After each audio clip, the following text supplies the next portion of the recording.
कि आज हमारी टॉपिक होगी कि युवा और उनकी मानसिक समस्याएं। युवा के बारे में जो कुछ हमने कहा वो सब युवा के बारे में कहा कि ये यूथनेस आपका है, जिसकी एज 24 तक होती है युवाओं की। उसके बाद वो व्यस्तता की तरफ आगे बढ़ते चले जाते हैं। हालांकि व्यस्तता की जो डिफिनेशन आप जाएंगे तो 18 साल के बाद ही शुरू हो जाती है ऑफिशियली, लेकिन इन जनरल ये माना जाता है कि 24 तक जो है आप जो है ये युवा है।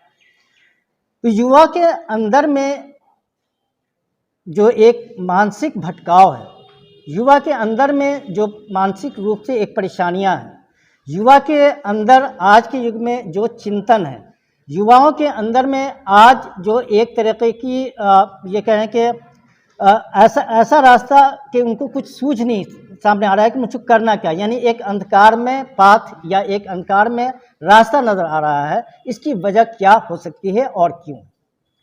इस संदर्भ में जो हमारे विद्वान हैं, हमारे मनोवैज्ञानिक हैं, उनकी टॉपिक तो है ही है। युवा हमारे मनोविज्ञान की बहुत ही इम्पोर्टेंट टॉपिक मानी जाती है। सिर्फ इसलिए मानी जाती है कि अगर हम युवाओं को ट्रेंड करते हैं, प्रशिक्षित करते हैं, उनको समाज और उनको राष्ट्र के लायक बनाने की कोशिश करते हैं अपने प्रशिक्षण के द्वारा, यानी मनोवैज्ञानिक रूप से प्रशिक्षण के द्वारा, तो तभी हम सही ढंग से समाज की और राष्ट्र की सेवा करते हुए नजर आ रहे होते हैं।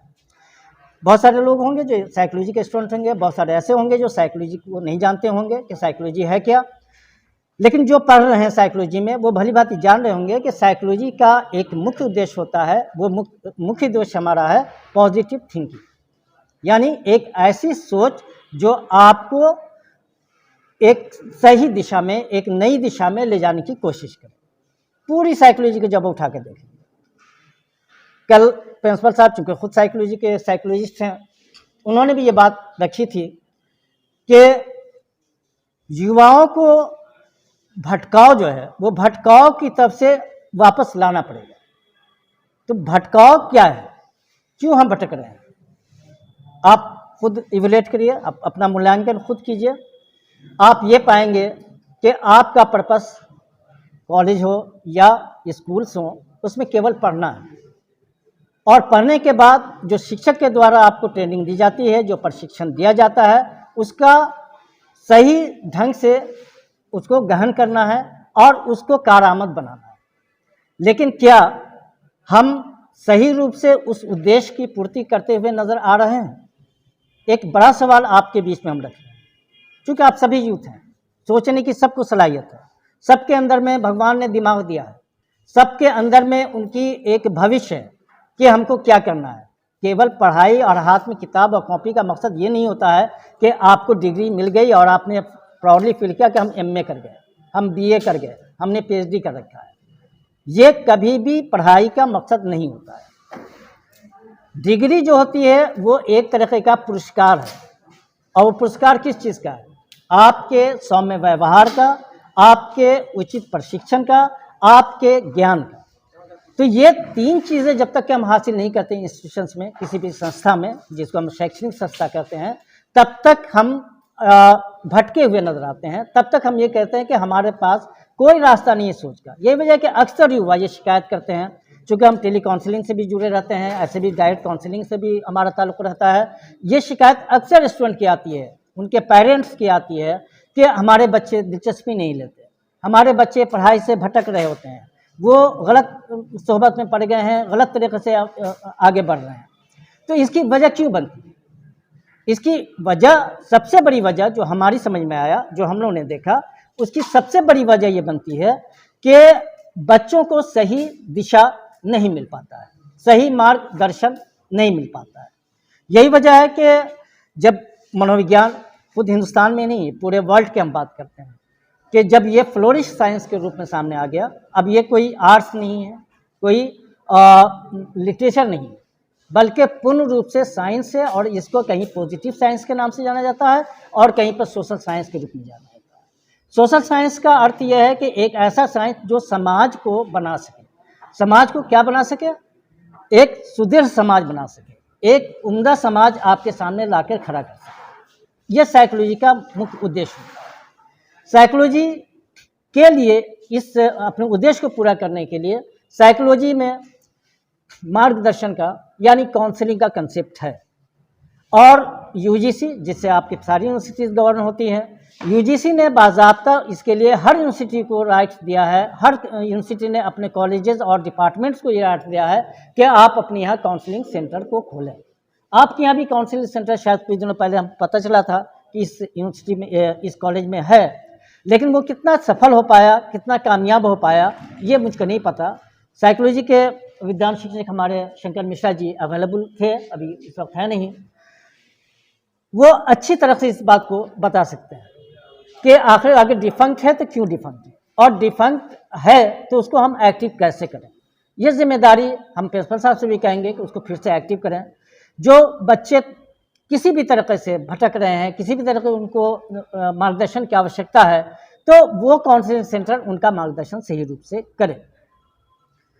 हम मुख्य मुद्दे की ओर आते हैं, जहाँ पे हमसे ये कहा गया कि युवाओं की समस्याओं पे हम बात करें। समस्याएं युवाओं की बहुत हैं। आपकी समस्याएं सामाजिक हो सकती हैं या हैं भी, आपकी समस्याएं आर्थिक हो सकती हैं और है भी, आपकी समस्याएं नैतिक हो सकती हैं और हैं भी, आपकी समस्याएं मनोवैज्ञानिक भी हैं। लेकिन ये कहते हुए हमको संकोच नहीं होना चाहिए या नहीं होता है कि जब हम मनोविज्ञान की बात करते हैं, मनोवैज्ञानिक दृष्टिकोण की बात करते हैं, तो हम ये पा रहे होते हैं कि हमारा जो आज का समाज है वो मनोविज्ञान को सही ढंग से जगह नहीं दे पाया, मनोविज्ञान को सही ढंग से वो समझ नहीं पाया। जिसकी चेष्टाएं हम करते रहते हैं, जिसकी चेष्टाएं हमारे द्वारा होती रहती हैं कि मनोविज्ञान ही एक ऐसा आधार है जिसके प्रकाश में हम नई दशा, नई दिशा और नया रास्ता अपना सकते हैं, आगे बढ़ सकते हैं। अब आज आपके सामने, चूँकि हम सामाजिक ये नहीं,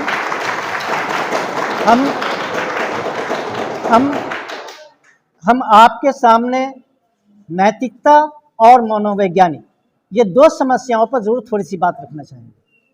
सबसे पहले, चूँकि हमारा सब्जेक्ट मैटर है, हम उस के विद्यार्थी हैं, मनोविज्ञान के विद्यार्थी हैं, तो हमारी हमेशा ये कोशिश, हमारी हमेशा ये सोच होती है कि हर एस्पेक्ट्स को हम मनोवैज्ञानिक दृष्टिकोण से देखने की कोशिश करें। आप युवाओं को, हमने ही नहीं बल्कि जो भी मनोवैज्ञानिक हैं पूरे वर्ल्ड लेवल पे या आपके लोकल लेवल पे, उन सबों का एक बिंदु यानी सोच का बिंदु हमेशा ये रहा है कि हम युवा को कैसे सुधारें। यूँ तो बहुत सारी समस्याएं हमारे सामने थी जिसको हम बहुत करना चाह रहे थे, लेकिन समय को भी हम सामने रखेंगे ताकि हमको भी वहाँ जाना है। जो मुख्य रूप से समस्याएं हमारे बच्चों के सामने आती है वो है भविष्य, जिसको हम मुस्तकबिल कहते हैं, जिसको हम फ्यूचर कहते हैं। हर बच्चा, चूँकि ये बताया कि आप कच्ची मिट्टी की तरह हैं, आपके अंदर में इतना नो हाउ नहीं है, आपके अंदर में इतनी नॉलेज या इतना ज्ञान नहीं है कि हमको आगे क्या करना है, हम आगे क्या कर पाएंगे, हमारे लिए आगे क्या क्या रखा हुआ है। ये एक ऐसी सोच है जो हर बच्चे को, हर युवाओं को भटकाए हुए। यही वजह है कि वो रास्ते की तलाश में कभी अच्छे रास्ते पे चल रहे हैं और कभी गलत रास्ते की तरफ बढ़ जाते हैं। जब गलत रास्ते पे बढ़ते हैं तो आने वाला कल वो उनके लिए दुखदाई होता है, वो उनके लिए परेशानी का सबब बनता है, वो कल जो होता है वो उनके फ्यूचर को बिल्कुल बर्बाद कर चुका होता है। तो आज हम जो सबसे मुख्य रूप से जो मुख्य बात करना चाहेंगे वो है कि आपका भविष्य, ये बड़ी समस्या है। तो अब सहसा एक सवाल उठेगा और हो सकता है आपके मस्तिष्क में ये सवाल आएगा, तो हम अपने भविष्य को संवारेंगे कैसे, हम अपने भविष्य को बनाएंगे कैसे। मनोवैज्ञानिक रूप से अगरचे हम उसको देखें तो हम आपको ये नहीं कहेंगे कि आप 12 घंटा पढ़ें, हम आपको ये नहीं कहेंगे कि आप किताबी कीड़ा बन करके हर वक्त, जिसको बुक वर्म कहते हैं अंग्रेजी में, किताबी कीड़ा बन जाए, हर वक्त अपने को घुसाए रखें किताबों के अंदर में। हम आपको ये नहीं कहेंगे कि आप अपने परिवार को समय ना दें, हम ये नहीं कहेंगे कि आप अपने अन्य सदस्यों को, अपने दोस्तों को, अपने वर्ग के जो साथी हैं उनको बिल्कुल इग्नोर करें, बल्कि ये इग्नोर करना, उनसे हट के रहना, उनसे कट के रहना भी कहीं ना कहीं पर आपके व्यक्तित्व में एक विकार पैदा करता है, कहीं ना कहीं पर वो आपको तोड़ रहा होता है। क्योंकि आप खुद फील करेंगे कि अगरचे आप घर पे जाएं 3 से 4 घंटा बिल्कुल अकेला अगरचे आप अपने आप को कहीं पर रख लें तो आपको ऊबन महसूस होगी। आपका मन करेगा कि बस डोर तोड़ो, खोलो और भागो, आगे निकलो, देखो दुनिया कैसे चल रही है, देखो कौन क्या कर रहा है। ये स्वतः अंदर आपके उत्पन्न होता है। तो आप बिल्कुल आइसोलेट ना होने दें खुद को, आप सारी एक्टिविटीज़ में खुद को इन्वॉल्व रखें, लेकिन वो एक्टिविटीज़ आपकी पॉजिटिव होनी चाहिए। उस एक्टिविटीज़ में आपकी अपनी सोच होनी चाहिए कि उससे हमको नुकसान नहीं हो या उस एक्टिविटीज़ से किसी और दूसरों का नुकसान हो। इस चीज़ को आपको हर वक्त अपने दिमाग में, अपने मस्तिष्क में बैठाए रखना। भविष्य के लिए आपको सचेत होना है और आपको सकारात्मक होना है। 2 शब्द का हम इस्तेमाल करेंगे, सचेत होना और सकारात्मक होना। क्योंकि जब आप सचेत हैं, आपके अंदर अवेयरनेस है, आप खुद चिंतित हैं, आपके अंदर में खुद एक सोच डेवलप कर चुकी है कि हमको कुछ करना है, तो ये पहली सीढ़ी है कि आपको कुछ करने के लिए वो मोटिवेट करेगा, वो आपको आगे बढ़ाने के लिए एक्सेलरेट करेगा। यानी कि एक तरह का जैसे गाड़ी का आप एक्सेलरेटर दाबते हैं और धक्के से गाड़ी आगे बढ़ती है, तो सचेत भी एक एक्सेलरेटर का काम करता है कि वो आपको आगे की ओर बढ़ाएगी। लेकिन आगे की ओर बढ़ाना यह है कि जैसे आप नई ड्राइविंग सीख रहे होते हैं, आप एक्सेलरेटर दाबेंगे, गाड़ी गड्ढे में जाके गिर जाएगी, क्योंकि आपका उस पर कंट्रोल नहीं है। तो सकारात्मकता का यहाँ पे हम वर्ड यूज करेंगे, तब आपको सकारात्मक होना पड़ेगा। सकारात्मक मानी यह है कि सही दिशा में सही ढंग से आपको अपनी सोच को डेवलप करनी होगी, तभी आप अपने भविष्य को संवार सकते हैं, आप अपने भविष्य की ओर अपने आप को आगे बढ़ा सकते हैं। इस संबंध में जब भविष्य की बातें आई तो हमने सकारात्मकता की बातें की। अब सकारात्मकता हमारे पास आएगी तो कैसे? एक सवाल है, ये भी एक सवाल है कि हम सकारात्मक कैसे बने। सकारात्मकता बनने के लिए सबसे बड़ा और सबसे कॉमन जो आपको बता दें कि नकारात्मकता को आपको हटाना है। अपने मस्तिष्क में, अपने दिमाग में नकारात्मक सोच को नहीं आने देना है। जैसे आप स्टूडेंट हैं, आपने क्लासरूम अटेंड किया, क्लास में आप आते हैं, आपके अंदर एक हर वक्त दिमाग में ये बैठा रहता है कि पता नहीं हम फेल तो नहीं कर जाएंगे, पढ़ने का क्या फ़ायदा है, पढ़ के फिर हमको तो रोड पे ही आ जाना है। ये नकारात्मक सोच है और इन नकारात्मक सोच को आपको दिमाग से निकाल देना है। आपको हमेशा पॉजिटिव होना है, आपको सकारात्मक होना है, ये सोचते हुए कि आज हम पढ़ रहे हैं तो सफलताएं निश्चित हैं, हम मेहनत कर रहे हैं, इसका फल हमको मिलेगा। हमारी तरह और भी स्टूडेंट मेहनत कर रहे हैं, उससे ज़्यादा हम मेहनत करेंगे तो उनको पीछे करके हम आगे बढ़ सकते हैं, हम अपने लक्ष्य को प्राप्त कर सकते हैं, ये हम कर सकते हैं। ये फीलिंग आपके अंदर में आनी चाहिए कि हम कर सकते हैं। कभी भी ये नहीं होगा कि हमसे नहीं होगा, हम नहीं कर पाएंगे। जहाँ ये आपके अंदर में सोच डेवलप कर गई, वहीं आप टूट गए, और जैसे ही आप टूटेंगे फिर आप कहीं के नहीं।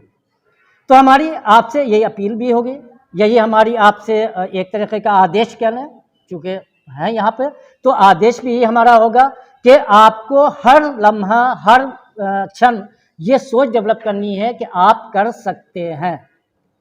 अंग्रेजी में इसी को ऐसे कहते हैं कि जब भी कोई चीज़ कहता है हमेशा yes I can do, yes I can do. ये चीज़ें आपको एक्सेलरेट करेगी, आगे की ओर ले जाएगी। मार्गदर्शन के लिए आपके पास टीचर्स हैं, मार्गदर्शन के लिए आपके पास काउंसलर्स हैं, वो सही दिशा, सही निर्देश आपको देते हुए नजर आएंगे। अब एक समस्या है और जो मनोवैज्ञानिक भी है और भौतिक भी है। मनोवैज्ञानिक इन द सेंस कि आपके अंदर में कौशल की कमी है। कौशल कहते हैं एक तरह की क्षमता, एक तरह का स्किल। आप ये देते हैं कि आज का ये युग है, वो युग आपसे क्षमता की तलाश करता है। आपका चेहरा नहीं देखता है, आपका लिबास नहीं देखता है, आपके बाल का स्टाइल नहीं देखता है, आपकी घड़ी और आपके बेल्ट को नहीं देखता है, वो आपकी क्षमता को देखता है। क्षमता कैसी है, क्षमता कितनी है, क्षमता किस प्रकार की। तो ये जो कौशल का विकास होना है, उस कौशल के विकास के लिए आपको आगे बढ़ना पड़ेगा। कौशल का विकास कैसे होगा कि जब आप इन्वॉल्व होंगे, खुद को बिल्कुल ये कहेंगे कि अपने आप को उसमें घुसा देंगे किसी लक्ष्य को हासिल करने के लिए। एग्जाम्पल आपके सामने है, महाभारत की आप कहानी उठा के देख लें, अर्जुन की कहानी आपके सामने है। लक्ष्य की प्राप्ति यूं ही नहीं हुई थी। कहानी हम दोहराना नहीं चाहेंगे, सबने देखा कि किस तरह से कंसंट्रेशन के साथ उसने जो है अपने लक्ष्य को प्राप्त किया। तो लक्ष्य को प्राप्त करना है तो आपको कंसंट्रेशन यानी आपको एकाग्रता लानी पड़ेगी, आपके अंदर में ध्यान का एक जो है वो केंद्रित करना पड़ेगा, तभी आप लक्ष्य को आगे की ओर बढ़ा पाएंगे, लक्ष्य को हासिल कर पाएंगे। हमेशा आपके सामने एक उद्देश्य होना चाहिए, यानी एक मकसद होना चाहिए, एक एम होना चाहिए, एक एम्बिशन होना चाहिए। अगरचे आपके पास मकसद नहीं है, आपके पास कोई एम्बिशन नहीं है, तो वो आपका जीवन हम ये समझते हैं कि बेकार है। आज हम यहाँ तक पहुँचे, ये कहीं न कहीं पर हमारा एक लक्ष्य था। बचपन में जिस स्टेज में आप हैं उस स्टेज से हम भी गुजरे हैं। हमारे पेरेंट्स भी हमसे पूछते थे, इंटर कर लिए हो, ग्रेजुएशन में क्या करोगे, ग्रेजुएशन हो गया तो फर्दर क्या करोगे, पीजी हो गया या एमए हो गया तो आगे क्या करोगे।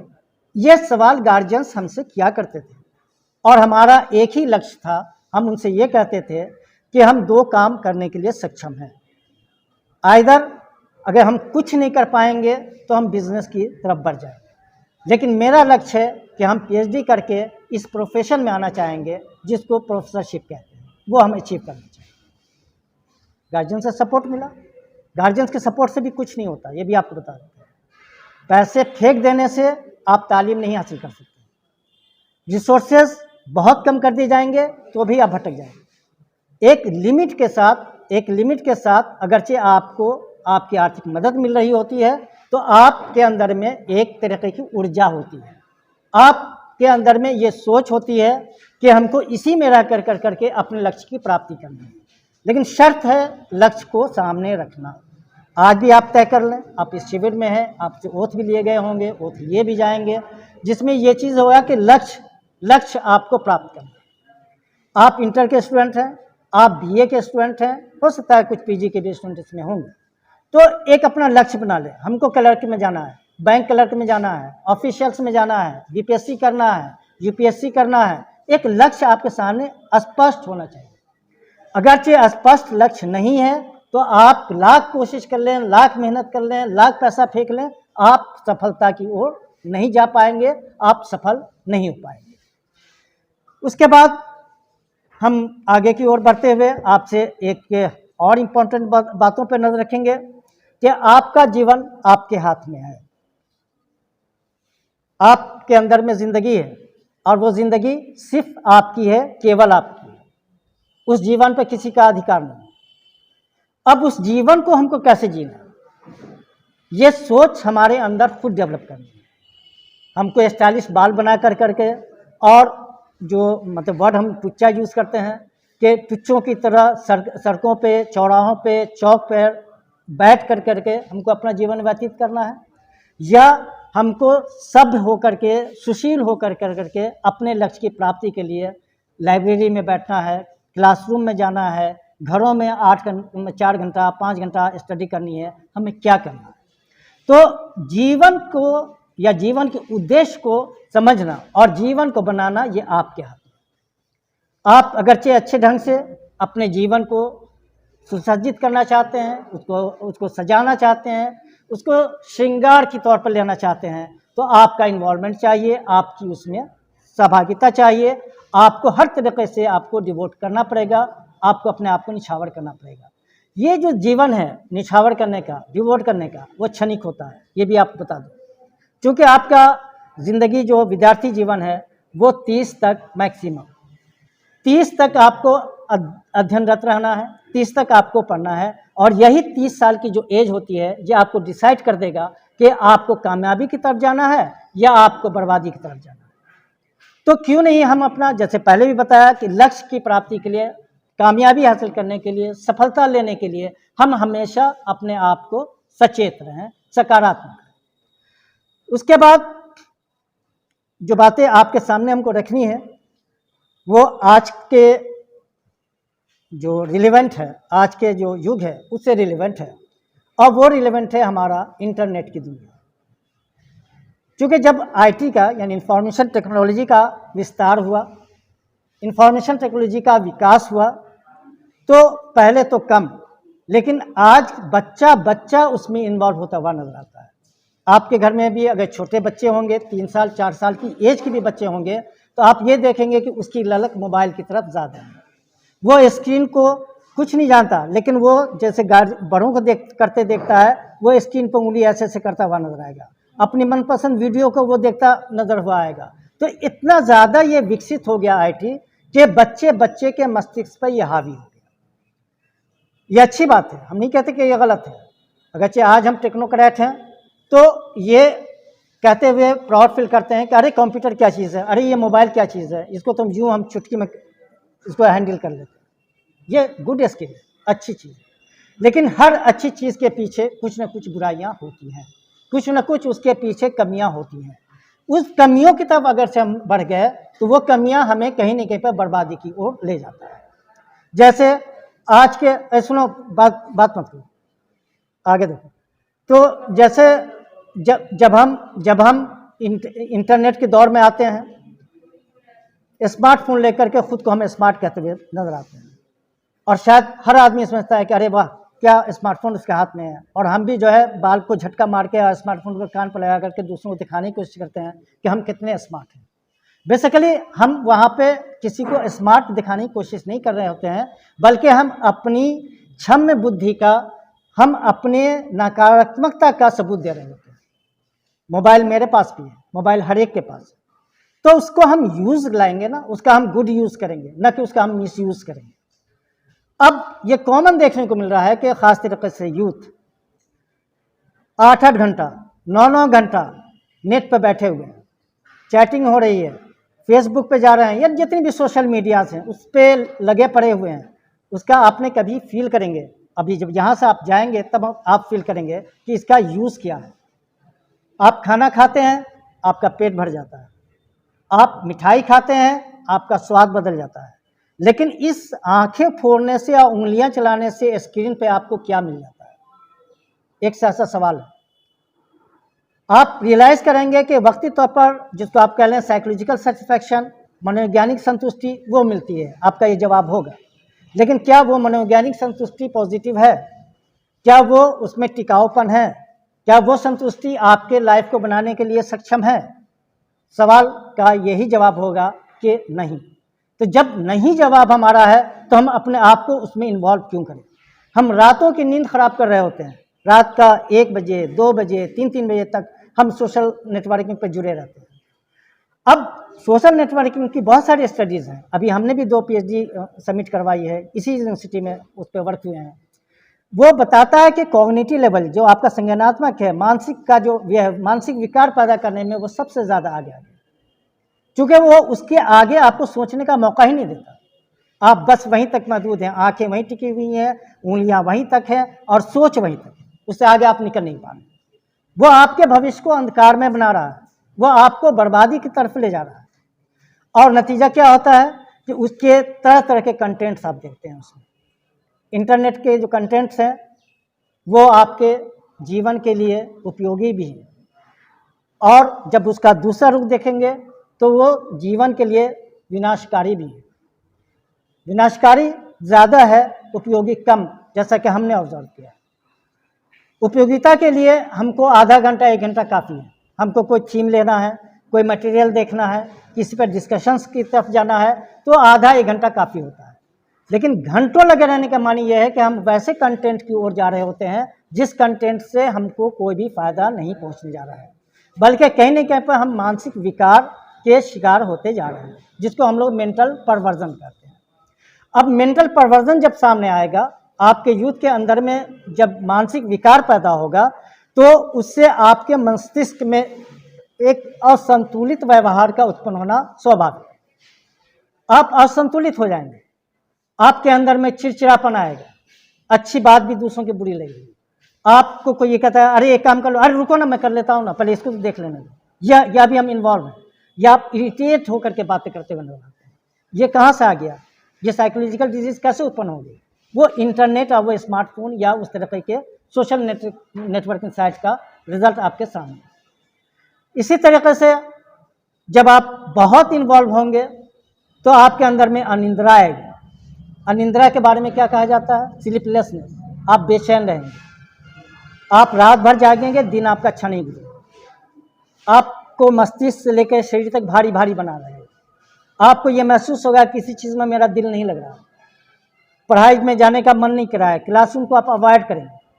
ये समस्या जो है ये कॉमन है, और ये समस्या से किसको फ़ायदा मिल रहा है?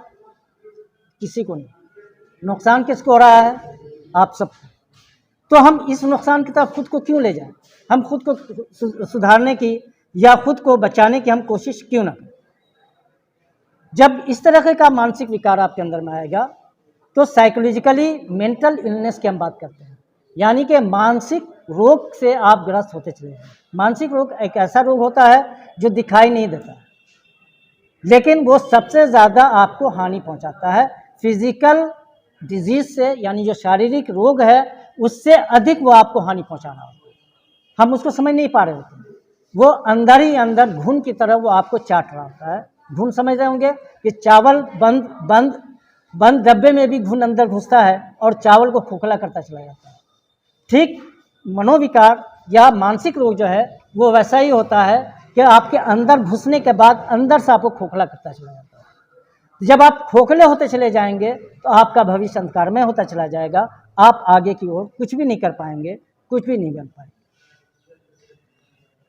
समस्याओं में बहुत सारी चीज़ें हैं जो आम तरीके से उभर के सामने आया। जब कोविड का दौर चला, फर्स्ट टाइम कोविड का डिक्लेरेशन हुआ, उसमें युवाओं पर सबसे ज़्यादा असर पड़ा, क्योंकि युवाओं में सबसे ज़्यादा बेचैनी थी कि हर तरफ से उनके रास्ते रुक गए। अब जो स्टडीज़ हो रही हैं मनोवैज्ञानिक तरीके से, जो मनोवैज्ञानिक आगे बढ़ चढ़ के उस पर हिस्सा ले रहे हैं, वो यही देख रहे हैं कि जो पॉपुलेशन का युवा है वो आज भी सबसे ज़्यादा कोविड-19 के दौर में मानसिक रोग से ग्रस्त है। मानसिकता उसकी इस तरीके से बदल गई है कि अब आप सामाजिक नहीं हैं। समाज में रह के आप बिल्कुल अलग हैं। समाज में रह के आप समाज के उपयोगी नहीं हैं। तो जहां हम मानसिक रोग से ग्रस्त हुए, हमारी समस्याएं बहुत सारी उत्पन्न हुई, वहीं पे आज के युग में मनोवैज्ञानिकों ने एक नई टर्मिनोलॉजी का भी इजाद किया जिसको हम लोग सोशल हेल्थ कहते हैं। सोशल हेल्थ पे भी काम होना शुरू हो गया। सामाजिक स्वास्थ्य की बात हमने करनी है। सामाजिक स्वास्थ्य एक बड़ी समस्या बन के सामने आई। आपके सामने हम दो एग्जाम्पल रखना चाहते हैं। एक एग्जाम्पल है कि आपने अभी का जो माहौल है, पॉलिटिकल माहौल है हमारे भारत का, उसको भी भली भांति आपने देखा है। एक ग्रुप एक इंडिविजुअल को, एक व्यक्ति विशेष को या एक व्यक्ति को, उसकी क्या वजह है कि वो मार रहा है, वो खून से लथपथ है, और आप सोशल नेटवर्क पे उसकी रिकॉर्डिंग देख रहे होते हैं। अगरचे आप वहाँ पर मौजूद हैं तो आप रोकने के बजाय, उसकी मदद करने के बजाय आप ताली बजा रहे होते हैं। ये कहाँ से ये मानसिक अस्वस्थता उत्पन्न हुई और क्यों हुई, इस पे पूरी तरह से ध्यान देना, इस पे सोच विकसित करना, ये हम सबों की जिम्मेदारी बनती है कि सामाजिक अस्वस्थता क्यों बढ़ती चली जा रही है। अभी करेंट एग्जाम्पल आपके सामने कि नोएडा के एक ट्विन टावर को गिराने की बातें आई। ये कहते हुए कोर्ट ने कहा कि ये इलीगल है और इलीगल चीज़ें नहीं रहनी चाहिए। कोर्ट का जजमेंट है, सराहनीय जजमेंट। लेकिन जब वो बिल्डिंग गिराई जा रही थी, हमने लाइव वॉच किया, आप लोगों ने भी देखा होगा कि एक रिपोर्टर को हमने ये बोलते हुए देखा कि आज खुशी का दिन है, ये वर्ड है उसके, आज खुशी का दिन है कि आज इस तरह के बिल्डिंग को हम वैज्ञानिक तरीके से तोड़ रहे हैं, उसको ढा रहे हैं। इसमें कौन सी खुशी है कि हम किसी चीज़ को बर्बाद कर रहे हैं और हम खुश हो रहे हैं? आपने ये भी फील किया होगा कि जब बिल्डिंग को कोलैप्स किया जा रहा था तो लोग तालियां बजा रहे हैं। ये कौन सी खुशी आपको मिल गई कि कोई एसेट बर्बाद हो रहा है, कोई चीज़ें तबाह हो रही हैं और आप तालियां बजा रहे हैं? आपको अगर आप स्वस्थ हैं मानसिक रूप से, तो आपको ये देखना था कि ये गलत इरेक्शन था, गलत इसका डेवलपमेंट था, गलत तरीके से इसका निर्माण हुआ था, इसलिए उसको तोड़ा जा रहा है और ये होना चाहिए था, डेट्स ऑल। लेकिन एक समाज के एक लोग ताली बजा रहे हैं और एक समाज जिसके उसमें अपार्टमेंट में जिसके फ्लैट्स रहे होंगे, जिसे करोड़ों लाखों रुपए फंसे हुए रहेंगे, वो आंसू बहा रहा है। तो उसकी आंसू को देखने वाला कोई नहीं। तो ये जो असामाजिक ये सामाजिक अस्वस्थता आपके बीच में आ रही है, उसकी भी कहीं न कहीं वजह ये सोशल नेटवर्किंग साइट्स है, ये नेटवर्किंग है, जिससे आपको अवॉइड करना है, जिससे आपको अपने आप को अलग होना है। समस्याएं आपकी कोई एक नहीं है और कोई एक समस्या नहीं है, अनेकों समस्याएं हैं।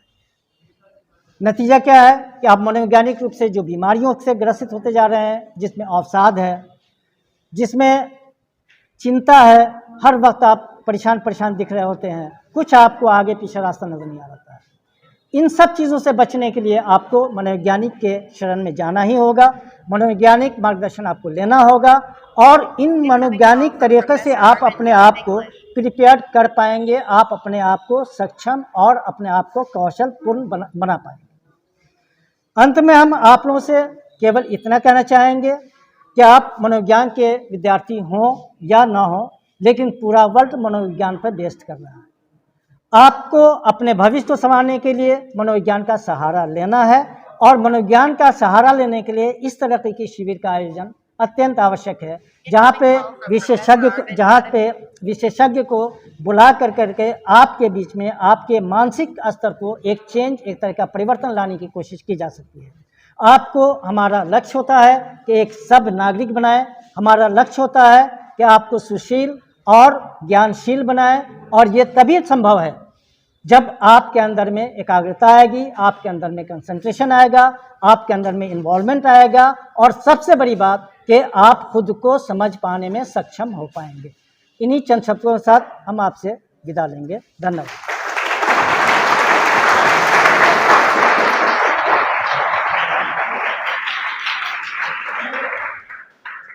बहुत बहुत धन्यवाद सर। हम आपके प्रेरणादायी विचारों के लिए आपके आभारी हैं। निश्चित रूप से आपके वक्तव्य से हमारे विद्यार्थियों का काफ़ी मार्गदर्शन हुआ होगा और वो निश्चित रूप से कुछ सीखेंगे, और अगर थोड़ा बहुत भी वो अमल कर सकेंगे तो निश्चित रूप से उनको लाभ होगा। और आपने जो बातें बताई वो बिल्कुल ही प्रैक्टिकल, बिल्कुल ही व्यवहारिक बातें थी, और मैं अनुरोध करूँगा अपने विद्यार्थियों से कि आप उसमें से कुछ चीज़ों पर अमल करने का प्रयास करेंगे और आप उसका परिणाम फिर देखेंगे कि उसका क्या परिणाम होता है। जैसे कि साधारण सी बात है, अगर आप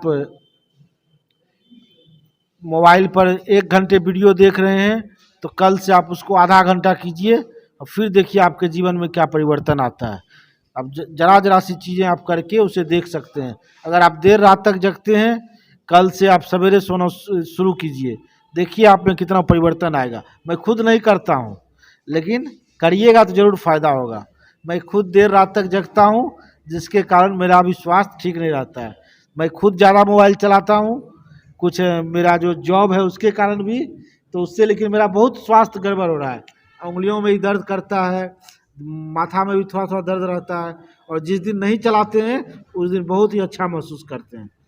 और इसलिए आप सबों से अनुरोध है कि सर की व्यवहारिक बातों को थोड़ा थोड़ा भी आप अमल करने का प्रयास कीजिएगा। तत्कालिक लाभ के लिए, क्षणिक सुख के लिए हम जो काम करते हैं वह आपके पूरे व्यापक जीवन के लिए कहीं ना कहीं घातक हो जाता है। तत्कालिक सुख के पक्ष में नहीं रहिए, बल्कि दीर्घकालिक सुख के लिए, कोई अच्छे करियर के लिए आप करियर बना लेंगे तो आप वही सारा सुख आपको सहज ही मिल जाएगा। आज जिस चीज़ों के लिए आप मारे फिर रहे हैं, वो चीज़ें अगर आप अच्छा करियर बना लीजिएगा तो आसानी से आपको सारी चीज़ें मिल सकती है। इसलिए उसके लिए आपको आज थोड़ा सा अगर कष्ट सहना पड़े तो वह भी ज़रूरी है, उसको आप लोग करेंगे, सर की बातों को अमल में रखेंगे। और अब आप लोगों का ज़्यादा समय नहीं लेंगे, सिर्फ थोड़ी देर के लिए मैं सबसे पहले चाहूँगा कि हमारे आज के दूसरे वक्ता हैं जो कि शिक्षा के अर्थ, उद्देश्य एवं महत्व पर आप सबों से एकदम संक्षिप्त चर्चा करेंगे। आप लोग परेशान नहीं होइएगा, एकदम संक्षेप में आपसे चर्चा करेंगे। हमारे यहाँ बीएड विभाग के विभागाध्यक्ष हैं डॉक्टर जावेद अहमद सर, और आपने भी अलीगढ़ विश्वविद्यालय से पढ़ाई की है, विदेशों में भी आपकी कई पुस्तकें प्रकाशित हुई हैं। और आप लोग भी जो करियर बनाने के लिए चाह रहे हैं, तो बीएड करके शिक्षक बनना आज एक सबसे अच्छा और सबसे उभरता हुआ, सबसे आसान भी एक तरह से करियर है। इसमें जॉब भी ज़्यादा है। तो और शिक्षा तो महत्व तो हम लोग को जानना ही चाहिए। चाहे किसी भी विषय को पढ़ रहे हैं, तो शिक्षा का जब तक हम लोग महत्व नहीं समझेंगे, उसका अर्थ नहीं समझेंगे, तो हम जीवन में कुछ नहीं कर। आदत का होना बहुत ज़रूरी है। अब मोबाइल है ना, अब सर भी बताए गए, आदत में शुमार हो गया है। जब तक हाथ में मोबाइल नहीं होगा और कोई काम कर रहे ऐसे ऐसे नहीं कर लेंगे, चैन नहीं है। ठीक है, आपको ये जानना चाहिए कि ठीक है, बैठो या चले जाओ। उसमें क्या है कि आदत का होना बहुत ज़रूरी है। पढ़ने के लिए आदत का लगना बहुत ज़रूरी है। क्लासरूम में बैठने के लिए आदत का होना बहुत ज़रूरी है। जिसके पास आदत नहीं लगा है क्लास में बैठने का, वो नहीं बैठ पाएगा, वो तो भाग जाएगा, वो उसको मन नहीं लगेगा। आप देखो क्या है, यहाँ आप बैठे हुए हैं और यहाँ कुछ चर्चा परिचर्चा किया जा रहा है, इसमें कुछ बातें सीखी जा सकती हैं। लेकिन जैसे यहाँ बंद होगा, आप बाहर घूमना शुरू करेंगे, वहाँ आपको कुछ नहीं मिलेगा सिवाय समय के बर्बाद करने का। आपको वहाँ कुछ नहीं मिलेगा। इसीलिए आप लोग आदत लगाइए, आप लोग आदत बनाइए।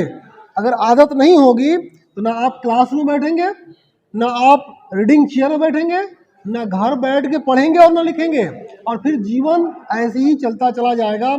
और ये समय है बाबू, समय किसी का इंतज़ार नहीं करता है। इसीलिए आदत बनाइए, बैठिए, सुनिए, सुनाइए, डिस्कस करिए, पढ़िए, अगर जीवन में आगे जाना है तो। अदरवाइज ऐसी एक भीड़ में जाना है।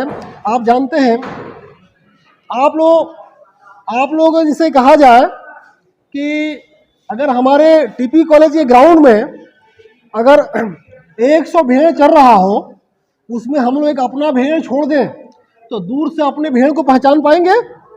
नहीं पहचान पाएंगे हम। लेकिन इसी टीपी कॉलेज के ग्राउंड में अगर 100 भेड़ चल रहा हो, उसमें हम लोग अपना एक ऊँट छोड़ दें तो हम लोग अपने दूर से उस ऊँट को पहचान लेंगे। यही व्यक्तित्व है। आपको इस भेड़ तंत्र में आपको अपने आप को ऊँट बनाना है।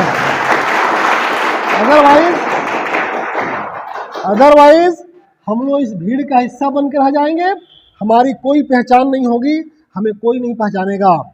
अपनी जीवन को, जिंदगी को स्वयं बनाना है, तब बनेगा। अदरवाइज हम सड़कों पे घूमने से, टाइम वेस्ट करने से हमें कुछ नहीं मिलने वाला है। इसीलिए मेरा पहली बात आज की यही है कि आप लोग आदत बनाइए पढ़ने की, लिखने की, क्लास अटेंड करने की, हर चीज़ का। ठीक है, जिससे कि आपका व्यक्तित्व एक नियंत्रित व्यक्तित्व हो सके, नहीं तो समस्या ज़्यादा उत्पन्न होगी।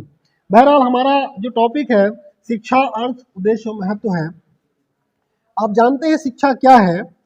कहा जाता है कि तालीम वह तरीकाकार है जिसके जरिए एक छोटा सा जंगली बच्चा नमूना इंसान में बदला जा सकता है। एजुकेशन क्या है? शिक्षा क्या है?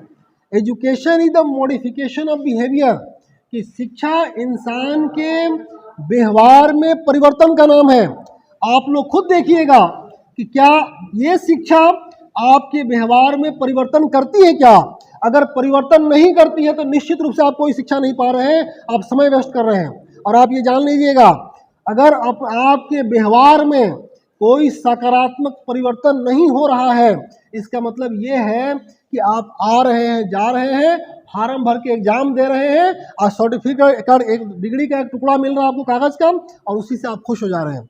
आपके व्यवहार में जब तक वांछित परिवर्तन नहीं होगा, तब तक आप ये माना नहीं जा सकता है कि आपने शिक्षा प्राप्त किया है। इसीलिए शिक्षा व्यवहार में परिवर्तन का नाम है। शिक्षा अंतःकरण में नई नई चीज़ों को सीखने के, जानने का नाम है। इसलिए आप कह सकते हैं कि ये कब आता है, ये व्यवहार में परिवर्तन कब आएगा? जब हम कहीं बैठ के लेक्चर सुनेंगे बड़े लोगों का, जब हम अच्छी अच्छी किताबें पढ़ेंगे, जब अपने परिवार में बड़े बुजुर्गों की बात सुनेंगे, कुछ सीखने का एक टेंडेंसी बनाएंगे। क्या बनाएंगे? एक ऐसा अपना टेंडेंसी डेवलप करेंगे कि हमको लर्न करना है, कुछ सीखना है, और लर्निंग हर जगह होता है। बहरहाल ये बहुत इम्पॉर्टेंट है कि जब तक ऐसा नहीं होगा ऐसा हम नहीं करेंगे, हम सीख नहीं पाएंगे। बहरहाल बहुत सारे शिक्षा का उद्देश्य है, शिक्षा के एक नहीं अनेक उद्देश्य हैं। जैसे प्रजातांत्रिक नागरिक बनाना, हम सब पढ़ते हैं लिखते हैं, क्या हम प्रजातंत्र को समझते हैं? क्या हम डेमोक्रेसी को जानते हैं, या भीड़ तंत्र के पाठ हैं? आप जानते हैं ना भीड़ तंत्र, बताया ना अभी, भीड़ तंत्र कौन होता है? जो जैसे मान लीजिए कि राइट टू फ्रेंचाइज, वोट देने का अधिकार है। हम किसको वोट देंगे, हम क्यों वोट देंगे, वोट देने के पीछे क्या रीजन है, हम सोच समझकर अपने मत का प्रयोग करेंगे, तब जाकर हम एक अच्छी गवर्नमेंट का फॉर्मेशन कर सकते हैं, जो हमारे देश के लिए, हमारे समाज के लिए एक अच्छा काम कर सकती है और करेगी। जिसमें आप देखिए art of living, training of art of living efficiently, इसमें होता है कि शिक्षा वो है जो कुशल जीवन यापन करने की दीक्षा देती है। शिक्षा के माध्यम से क्या होता है, शिक्षा कहती है कि हमें सहयोग, कोऑपरेशन डेवलप करना है, हमें सहनशीलता, टॉलरेंस, लड़ाई झगड़ा नहीं करना है, हमें वायलेंस नहीं करना है, बल्कि हमको क्या करना है, हमें टॉलरेंस, हमको सहनशीलता के साथ, अच्छे तरीके से, अच्छे व्यवहार के साथ लोगों के साथ ये जो है ना मेल जो समाज में जीना है, और अपने आप को सही डिसिप्लिन में रखना है। ये शिक्षा का एक बहुत बड़ा उद्देश्य है, जो है उसका कह सकते हैं एम्स और ऑब्जेक्टिव्स है। फिर आता है इम्प्रूवमेंट ऑफ वोकेशनल इफिशिएंसी, कि व्यवसायिक कुशलता की उन्नति। शिक्षा का उद्देश्य क्या है? शिक्षा का उद्देश्य ये है कि हम व्यवसायिक कुशलता की उन्नति कर सकें, यानी हम किसी व्यवसाय में जा सकें। आप जानते हैं ना, जो कोई व्यवसाय में नहीं जानता वो क्या काम करता है, क्योंकि जीवन जो है ऐसे चलती नहीं रहती है। जैसे मजदूरी है, एक मजदूर है जो सुबह से लेकर शाम तक काम करता है, उसकी एक दिन की मजदूरी 300 रुपया मिलती है, ठीक है। लेकिन कोई बड़ा ऑफिसर है, कोई बड़ा प्रोफेसर है, कोई बड़े पोजीशन पे है, वो बहुत काम नहीं करता है, लेकिन उसकी मजदूरी उसके कई गुना ज़्यादा होती है। वो क्यों होती है? क्योंकि उसने अपने आप को व्यवसायिक कुशलता में ढाल लिया है। आपको तय करना है कि हमें व्यवसायिक कुशलता में जाना है या मजदूर बन के काम करना है 300 रुपये का, ठीक है। ये बहुत इंपॉर्टेंट चीज़ है। शिक्षा का मतलब क्या है कि हमें एक अपने व्यक्तित्व को ऐसे संवारना है ताकि हम किसी व्यवसाय में जा सकें, हम किसी बीपीएससी क्वालिफाई कर सकें, हम टीचर बन सकें, हम ऑफिसर बन सकें, हम कुछ अच्छा काम कर सकें।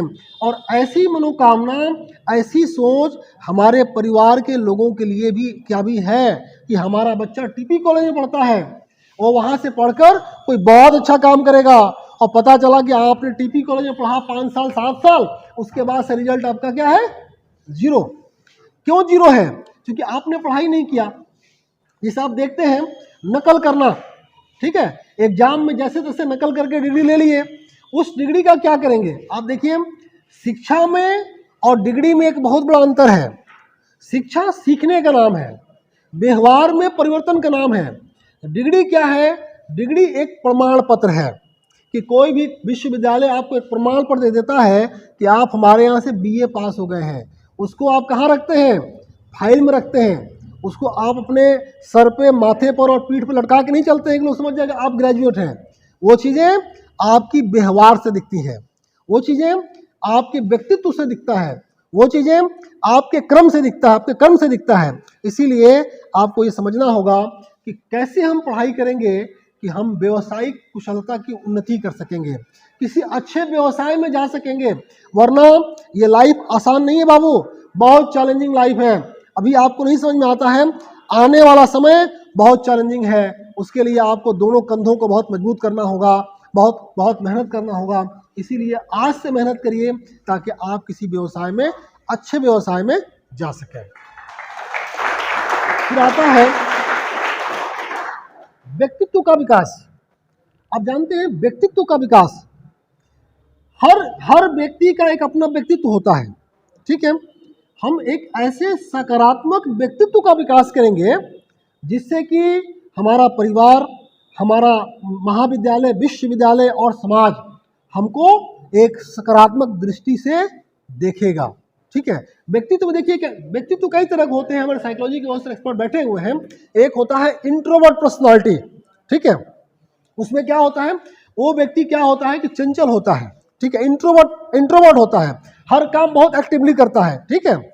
एक होता है एक्सट्रोवर्ट पर्सनालिटी, इंट्रोवर्ट पर्सनालिटी, वो कुछ लजालू टाइप के बच्चे होते हैं, लोग होते हैं जो काम तो करते हैं लेकिन बहुत ओपन नहीं होते हैं। एक होता है एक्सट्रोवर्ट, जो बहुत सब काम को जो है ना काफ़ी एक्टिव रहता है, काफ़ी दौड़ भाग अपना जो भी काम होता है कर लेता है।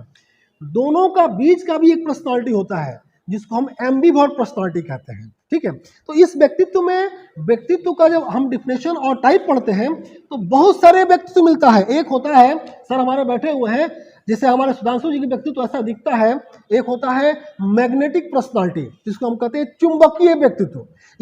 ये लोग ऐसे व्यक्तित्व के मालिक होते हैं कि अपने तरफ आकर्षण, जब उनसे कोई बात करता है ना, उनको अपने तरफ खींच लेते हैं, उनके तरफ आकर्षण, उनको तलाशेगा वो, अरे वो फलां सर मिले थे, क्या अच्छी बात कर रहे थे। तो हमें शिक्षा के जरिए अपने व्यक्तित्व का सकारात्मक विकास करना है। फिर एक आता है कि टू डेवलपमेंट ऑफ लीडरशिप, नेतृत्व की भावना का, नेतृत्व का विकास। हम सब, लीडर का मतलब नेता ही नहीं होता है, लीडर का मतलब थोड़ी इलेक्शन लड़ना होता है। नेता का मतलब होता है, जैसे मान लीजिए आपको कोई काम दिया गया, आप आप कोई काम करने गए कहीं जॉब का, वहाँ पे आप अपने आप को इतना सक्षम, इतना कुशल बनाइए कि जो काम आपको दिया जाए आप सफलतापूर्वक करके दीजिए, ठीक है। और काम करने का क्या होता है, आप जानिए कि काम, कोई भी वर्क जो आपको दिया जाए उसमें होता है ना परसेंटेज, एक होता है 100%। वर्क करने का मतलब होता है कि 100% काम करेंगे, उसमें कहीं कोई इफ बट और उसमें मतलब जरा भी कोई कमी नहीं रहेगी। ऐसा कर्म करने का प्रयास करना है, ऐसा लीडरशिप डेवलप करना है कि इस तरह का हम काम कर सकें। एक और चीज़ आती है शिक्षा के उद्देश्य में, कोठारी कमीशन ने भी कहा था 1964 में, टू इंक्रीज प्रोडक्टिविटी। शिक्षा कैसी होनी चाहिए, आप जानते हैं ना, हमारा देश का पॉपुलेशन बहुत ज़्यादा होगा, करीब 125 अरब कह सकते हैं इसको, 125 करोड़। इसमें क्या है, इंक्रीज प्रोडक्टिविटी। पहले हमारे यहाँ किससे खेती होती थी, बैल से, हल से, ठीक है। अब क्या हो गया, ट्रैक्टर आ गया, नए नए संसाधन आ गए, फर्टिलाइजर आ गया, उत्पादन में वृद्धि हो गई। आप देखिएगा, जब भारत का इतिहास पढ़िएगा तो आज़ादी से पहले या आज़ादी के बाद भी हमारे देश में बहुत सारे अकाल आते थे और पॉपुलेशन इतना नहीं था, अकाल हमेशा आते रहते थे। क्यों अकाल आता था, क्योंकि हमारे देश की जो ज़मीन थी उसका उत्पादन क्षमता था वो कम था, क्योंकि हमारे पास रिसोर्सेज नहीं थे। फिर आता है कि to develop the social and national unity, कि सामाजिक और राष्ट्रीय एकता का विकास। शिक्षा क्या है, शिक्षा का एक उद्देश्य, बहुत बड़ा उद्देश्य है कि सामाजिक और राष्ट्रीय एकता का विकास करना है। हमें समाज में जीना है, समाज में एकरूपता पैदा करना है, राष्ट्र में एकरूपता पैदा करना है।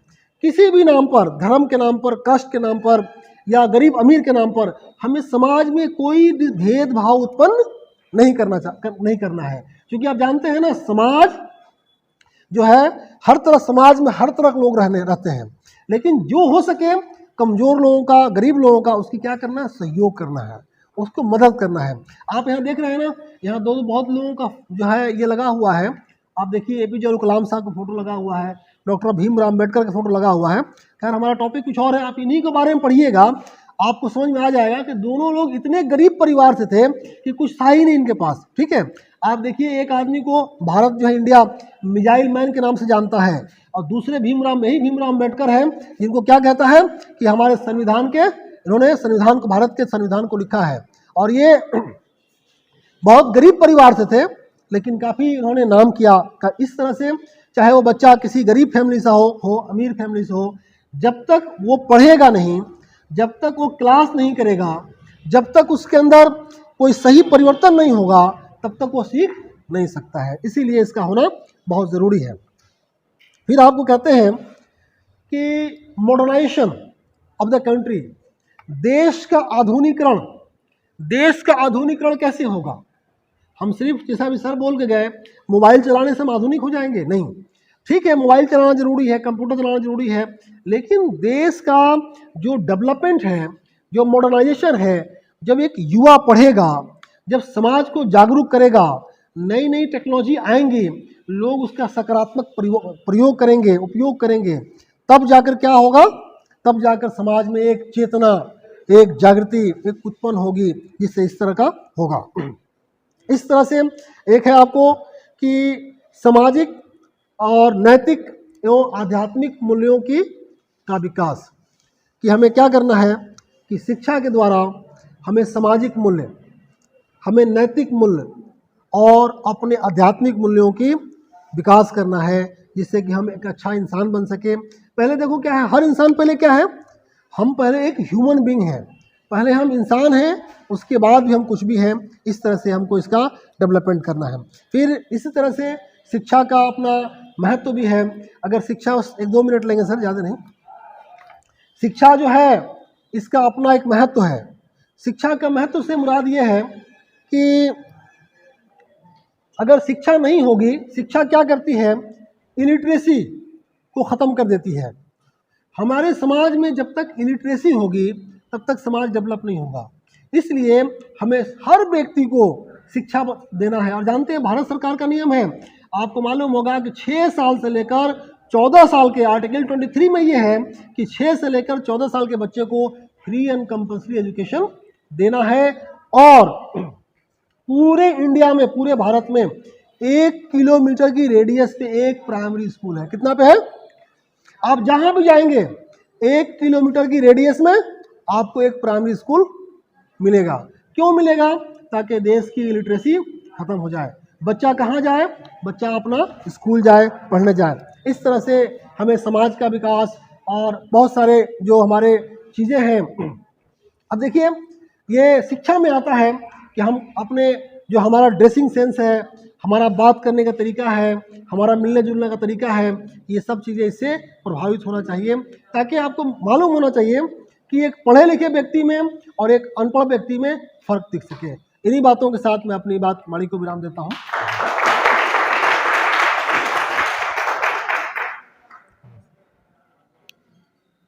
बहुत बहुत धन्यवाद सर को, हम आपके आभारी हैं। आपने हमारे लिए समय निकाला और हम सभी विद्यार्थियों के प्रति विशेष रूप से आभार व्यक्त करते हैं जिन्होंने इस कार्यक्रम को मनोयोग पूर्वक सुना।